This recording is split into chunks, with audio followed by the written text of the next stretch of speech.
एक मध्यम वर्गीय परिवार के एक छोटे लड़के ने 10वीं की परीक्षा में 90% अंक प्राप्त किए। पिता ने मार्कशीट देखकर खुशी-खुशी अपनी बीवी से कहा कि बना लीजिए मीठा, दिलाइए स्कूल की परीक्षा में आपके लाडले ने 90% अंक मिले हैं।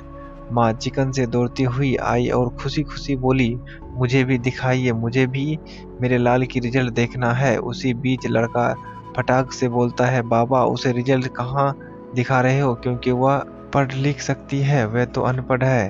अन्नपूर्णा भारी आंखों के पल्लू से पूछती हुई माँ दिलाया बनाने चली गई। ये सब पिता ने देखा और कहा, बेटा तूने बिल्कुल सही कहा। जब हमारी शादी हुई तो 3 महीने के अंदर ही तुम्हारी माँ गर्भवती हो गई। मैंने सोचा शादी के बाद ही कहीं घूमने नहीं गए, एक दूसरे को ठीक से समझने भी नहीं चले, इस बार ऑप्शन करवाकर आगे चांस लेते हैं।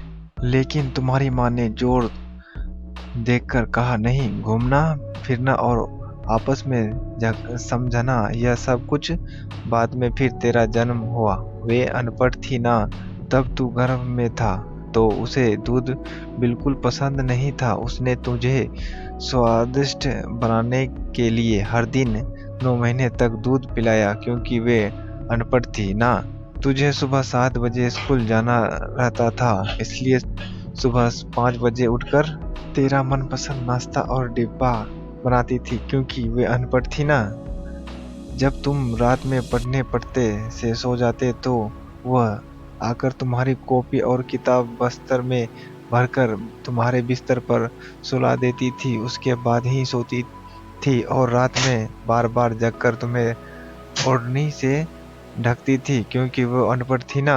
बचपन में तुम ज्यादातर समय बीमार रहते थे और तब वे रात रात भर जगकर भी सुबह जल्दी उठती थी और काम पर लग जाती थी, क्योंकि बेटा वे अनपढ़ थी ना। तुम्हारे लिए ब्रांडेड कपड़े लाने के लिए मेरे पीछे पड़ती थी और खुद सालों तक एक ही साड़ी पर रहती थी, क्योंकि वे अनपढ़ थी ना। वे सब सुनकर लड़का रोते रोते अपनी माँ से लिपट कर बोलता है, माँ मुझे तो कागज पर 90% अंक मिले हैं, लेकिन आप मेरे जीवन को 100% बनाने वाली पहली शिक्षक हो। माँ मैं आज भी शिक्षक हूँ और आपसे पास पीएचडी